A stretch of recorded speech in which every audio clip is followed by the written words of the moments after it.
আমি আমার আঙ্গিক থেকে কতগুলো প্র্যাকটিক্যাল কথা বলার চেষ্টা করি। জি একটা হলো ইলেকশনের কিছুদিন আগে, ডাকসু ইলেকশনের কিছুদিন আগে, মানে আমি তাদের নাম বলতেছি না, ছাত্র দলের দুটা ছেলে যারা নির্বাচনে প্রতিদ্বন্দ্বিতা করছে তাদের জিজ্ঞেস করলাম তোমাদের খবর কি। আমি বললাম যে এটা বিএনপি হিসেবে না, বড় ভাই হিসেবে বলো, মিথ্যা কথা বলো না।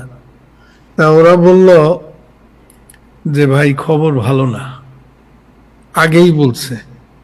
তাই আমি বললাম কারণ কি?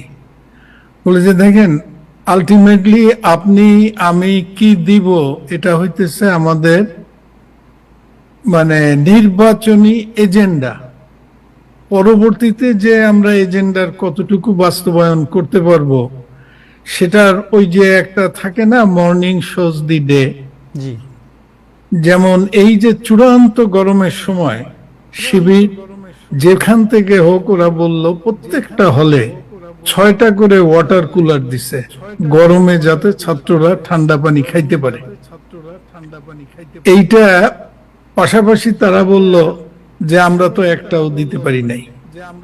এবং শিবিরের প্রতি একটা হয় কি, আমরা এমনি বলতে পারি এর সাথে আমার নাই, আমার সাথে আমার নাই, কিন্তু মেন্টরিং, একটা ছাত্র শিবিরের যে মেন্টরিংটা, যেমন তাদের পূর্বের যে সমস্ত ছাত্র নেতৃবৃন্দ ছিল বা তাদের বর্তমান যে প্যারেন্ট অর্গানাইজেশন, সেখানে যে সমস্ত আদর্শগুলি স্থাপিত হচ্ছে, এটা তাদেরকে এই নির্বাচন জিততে অনেকটা সহায়তা করছে, যেটা হচ্ছে বাস্তবতা।